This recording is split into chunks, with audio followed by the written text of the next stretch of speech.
Hi friends, welcome to our channel. గుడి నిండా గుడి గంటలు సీరియల్ నెక్స్ట్ ఎపిసోడ్ లో ఏం జరగబోతోందో ఈ వీడియోలో చూసి తెలుసుకుందాం. మౌనికకి చివరి అవకాశం ఇచ్చిన మీనా అసలేం జరిగింది అని తెలుసుకోవడానికి ఈ వీడియోని స్కిప్ చేయకుండా ఎండ్ వరకు చూసేయండి. మీనా మౌనిక చెప్పిందంతా విన్న తరువాత చాలా ఆవేశంతో రగిలిపోతూ ఉంటుంది. తానే స్వయంగా వెళ్లి ఆ సంజుకి బుద్ధి చెప్తానని కోపంతో అంటూ ఉంటుంది. అప్పుడు మౌనిక, వద్దు వదిన, నాకు నువ్వే పరిష్కారం లాగా కనిపిస్తున్నావు. అంటే నీలాగా నేను ఓర్పు సహనంతో ఉండి నా భర్తని మార్చుకోవాలని ఆశపడుతున్నాను. ఆయనకి ఎప్పటికైనా కోపం మన కుటుంబం మీద కానీ నా మీద కాదు కదా.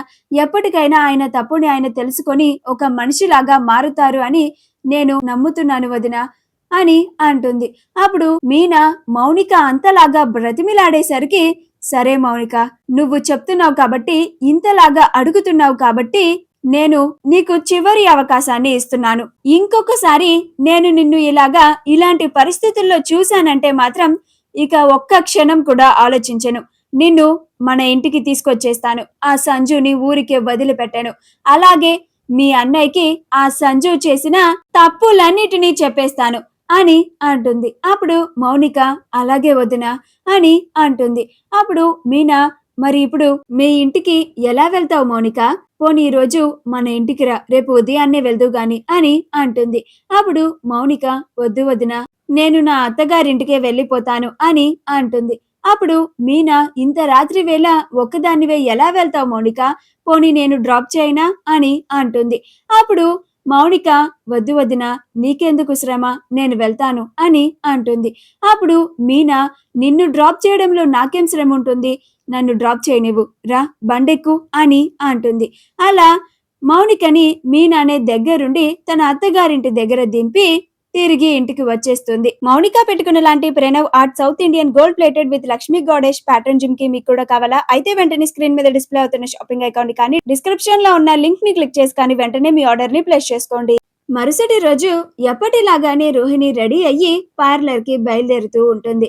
అలా విద్యతో కలిసి నడిచి వెళ్తూ ఉంటుంది. అలా రోహిణి జరిగిందంతా విద్యతో చెప్తుంది. అప్పుడు విద్య, పోనీలే రోహిణి, మీకు రావాల్సిన డబ్బులు వచ్చేసాయి కాబట్టి ఆ డబ్బులతో మనోజ్ ఎలాగో బిజినెస్ ని స్టార్ట్ చేస్తాడు కదా. మనోజ్ త్వరగా సెటిల్ అయిపోతే ఇక మీకు ఏ కష్టాలు ఉండవు కదా అని అంటుంది. అప్పుడు రోహిణి, అవును విద్య, మనోజ్ ని ఆ డబ్బుతో ఒక మంచి బిజినెస్ పెట్టించాలి అని అంటుంది. ఈలోగా అక్కడికి వర్ధన్ వచ్చి, హాయ్ కళ్యాణి అని అంటాడు. అప్పుడు రోహిణి సరాసరి వర్ధన్ తన ఎదురుకి వచ్చి హాయ్ కళ్యాణి అని తన అసలు పేరుని పిలిచేసరికి రోహిణి చాలా కంగారు పడిపోయి అటూ ఇటూ చూసుకుంటూ ఉంటుంది. అప్పుడు వర్ధన్, కంగారు పడుకు కళ్యాణి, నీ చుట్టూ ఎవరు లేరులే, నీ అసలు పేరుని ఎవ్వరూ వినలేదులే అని అంటాడు. అప్పుడు రోహిణి, ఏంటిది, నేను నీకు నెల నెల నువ్వు అడిగినట్టుగా డబ్బులు పంపిస్తున్నాను కదా, ఇలా రోడ్డు మీద సరాసరి నా పేరుని పిలుస్తున్నావేంటి? నీకెన్నిసార్లు చెప్పాలి ఇలా నా ముందుకి రావద్దు అని అని అంటుంది. అప్పుడు వర్ధన్, ఏం చేయమంటావు కళ్యాణి, నా ఖర్చులు అలాంటివి, నాకొక 1,00,000 ఇచ్చావంటే నేను నీకు కనిపించకుండా వెళ్ళిపోతాను అని అంటాడు. అప్పుడు రోహిణి, ఏంటి 1,00,000?